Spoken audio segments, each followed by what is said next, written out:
L'entretien qui nous réunit aujourd'hui est le troisième de l'année 2010. Il aborde une thématique qui est le fruit d'analyses scientifiques portant sur les limites de la performance sportive. Les résultats de plusieurs études ont récemment démontré que la progression des performances dans les différentes disciplines olympiques n'est pas infinie. Ce constat est partagé par plusieurs instituts scientifiques à travers le monde. L'objectif est de réunir les spécialistes des domaines qui influencent l'environnement sportif directement ou indirectement afin de mieux comprendre les mécanismes qui conduisent à ces limites. Les sessions successives qui vous seront proposées 2 jours durant traiteront cette question à partir de 5 thèmes. Les cycles de croissance de la performance et du vivant, c'est une question qui concerne les sportifs et sportifs de haut niveau, mais également l'ensemble des individus et des espèces. Ainsi, les effets de l'âge sur la performance sportive ou sur la performance au sens le plus large du terme seront-ils présentés. Sera également abordée la question centrale de cet entretien, les limites des performances.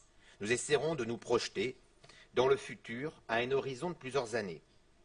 La perspective technologique, ensuite, qui permet aujourd'hui de repousser les limites physiologiques humaines afin de continuer à maintenir une progression des performances sportives.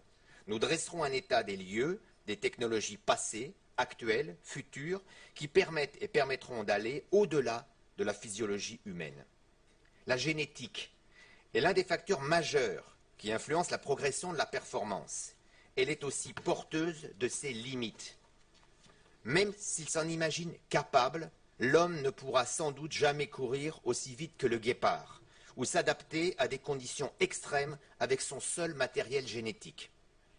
Les contraintes environnementales, comme la génétique, limitent strictement, elles aussi, la performance.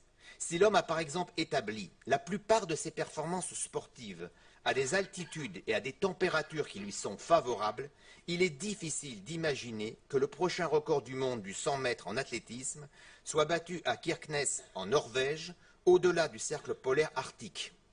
La découverte de nos dépendances strictes en regard de ces paramètres environnementaux, tant en termes sportifs que biométriques, que pour les données de santé publique, est une autre grande avancée de ces dernières années.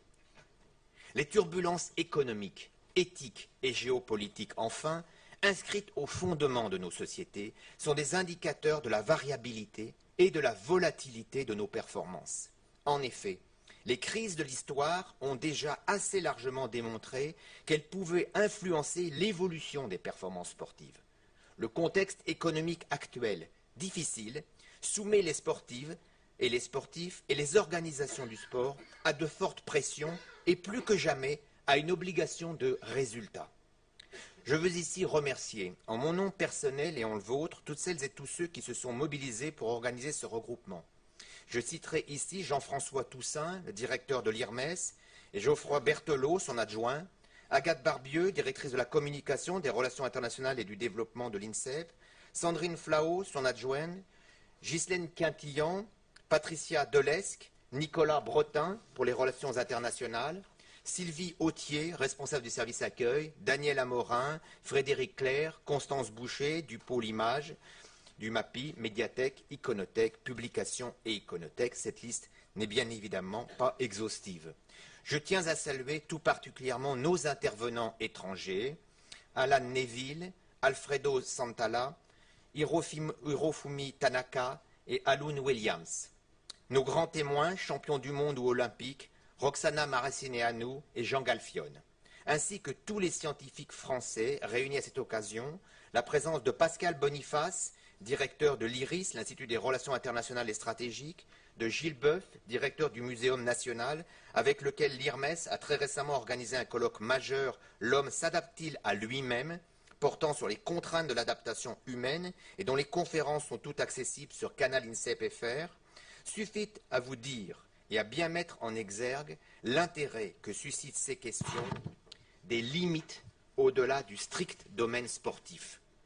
Placé face à ce constat nouveau, le monde du sport pose actuellement les questions auxquelles nous cherchons collectivement, sportifs, entraîneurs, et avec vous tous, chercheurs, directeurs, spécialistes, les réponses les plus pertinentes et les mieux adaptées.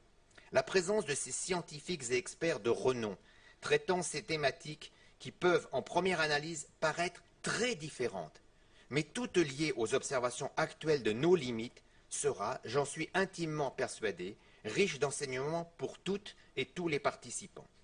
En vous renouvelant le plaisir que je vais vous accueillir ici, je nous souhaite un entretien très enrichissant et des échanges nombreux et stimulants.